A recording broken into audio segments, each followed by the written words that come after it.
बड़े पानो सन्यासी बन गए, न घर से अलग रहना, न परिवार से अलग रहना है? 4 बच्चे भी हैं, इसके बाद भी सन्यासी हैं वो। ये कलयुग की देन है और हम जैसे लोगों की कृपा है जो ऐसे लोगों को बुला करके कथा भागवत सुनते हैं या उनसे प्रवचन सुनते हैं या उनको महाराज मानते हैं। जे बरनाधम पेले कुम्हारा स्वपच किरात कोल कलवारा। जिसको कथा करने का अधिकार नहीं है वो कलयुग में मंच में बैठ करके भाषण देंगे। खुद 4 बच्चा पैदा करके मंच पे बोलेंगे कि स्त्री आसक्ति से दूर हो जाओ, मोह माया से दूर हो जाओ। इसलिए सुखदेव जी महाराज कहते हैं, गज जो पूर्व जन्म के राजा हैं, इंद्रदुम्न राजा, इन्होंने सोचा कि बहुत दिन राज्य कर लिया, चलो मैं भी सन्यासी बन जाता हूं। सन्यासी बने, ऋषि महाराज का आगमन हुआ, अभी सन्यासी हो गए तो कैसे सम्मान करें? ये भी सन्यासी सम्मान नहीं किया। ऋषि महाराज ने श्राप दिया कि राजा होकर के, क्षत्रिय होकर के, क्षत्रिय धर्म का पालन न करके तुम सन्यासी बनने का नाटक करते हो, जाओ मैं श्राप देता हूं, जिस मद में हो उसी तरह मत वाले हाथी बन जाए। गज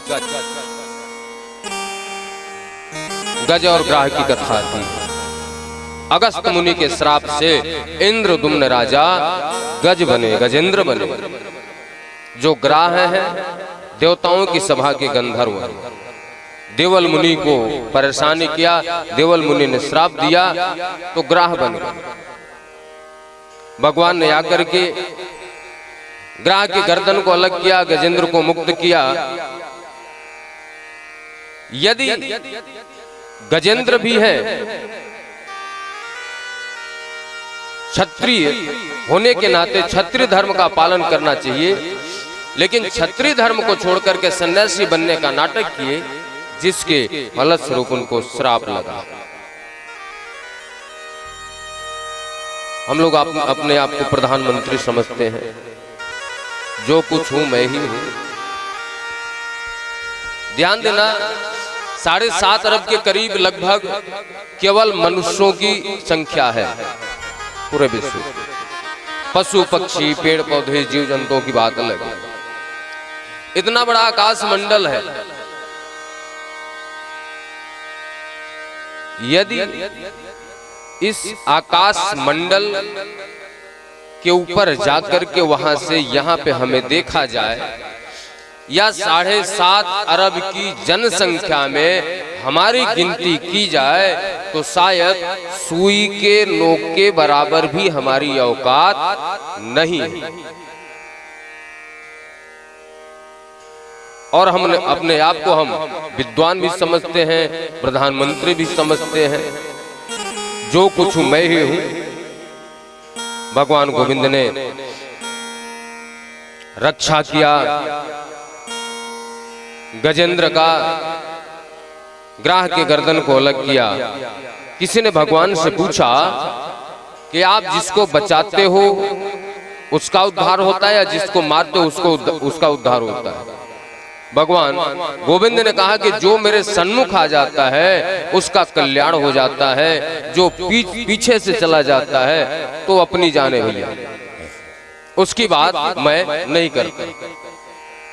एक बार दुर्वासा ऋषि भगवान गोविंद की सभा में गए। भगवान गोविंद ने अपने गले के पुष्पमाला उतार करके ऋषि महाराज के गले में डाल दिया।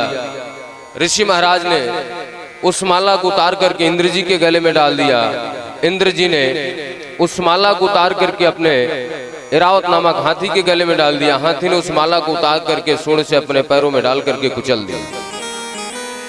ऋषि महाराज को क्रोध आ गया, बोले राजा होने का घमंड करते हो, भगवान का दिया हुआ पुष्प उपहार का अपमान किया तुमने, राजगद्दी पे बैठने लायक नहीं हो, जाओ मैं श्राप देता हूं, शूद्र हो जाओ। श्राप दे दिया। इंद्र जी महाराज 100 वर्ष के लिए शूद्र हो गए, गद्दी खाली हो गई। दैत्यों के गुरु शुक्राचार्य ने कहा भैया अवसर आया हुआ है, चढ़ाई कर दो। दैत्यों ने आक्रमण किया, देवताओं की गद्दी छिन गई। सारे देवता इधर उधर भागे भागे फिर रहे हैं।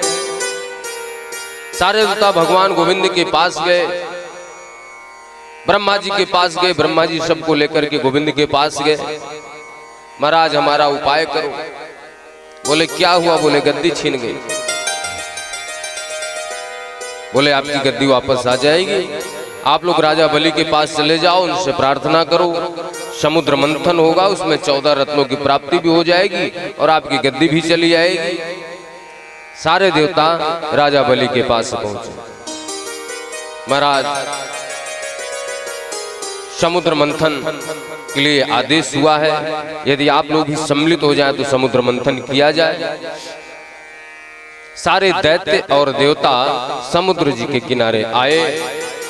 मंदराचल पर्वत की रई बनाई गई, नाग देवता की रस्सी, समुद्र मंथन प्रारंभ हुआ। और जैसे समुद्र मंथन प्रारंभ हुआ तो सर्वप्रथम कालकूट विष उपस्थित हुआ। त्रैलोक के दहनाथ, तीनों लोक को दहन करने वाला विष, उस विष की ज्वाला में सारे दैत्य और देवता झुलस गए।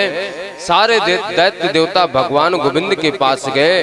बोले महाराज हमारी रक्षा करो, ये तो विष प्रकट हो गया। बोले भैया देखो हमें तो माखन मिश्री खाने की आदत है, ये भांग धतूरा विष ये सब भगवान भोलेनाथ की बात है, उनके पास चले जाओ। लेकिन ये मत बताना किसने भेजा। सारे देवता भगवान भोलेनाथ के पास स्तुति गान कर रहे।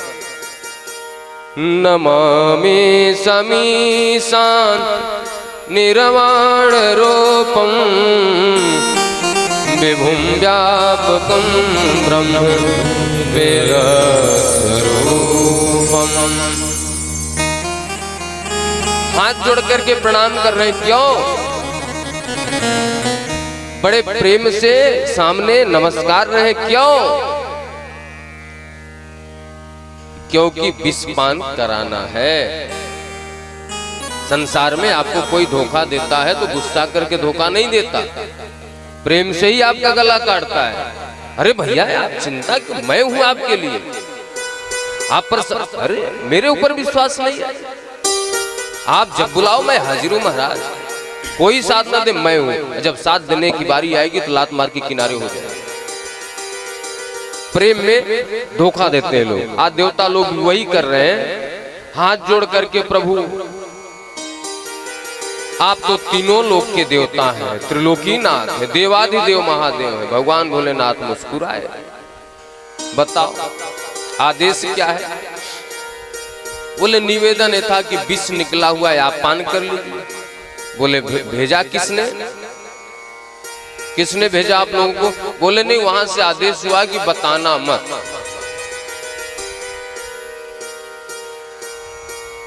भगवान भोलेनाथ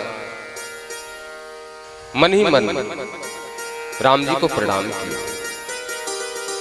गोविंद जी को प्रणाम किया और देवी से पूछा अहोवत भवाने तत् प्रजानाम पश्य वैशसम।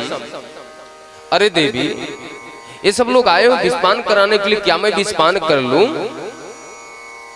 माता बोली प्रभु यदि आपके विषपान करने से तीन लोगों का कल्याण हो सकता है तो आप विषपान कर लीजिए। भगवान भोलेनाथ ने ततः करतली कृत्य व्यापी हलाहलम विषम, अपने करतली में हाथ की अंजलि में विष को लेकर के पान कर। लेकिन विष पान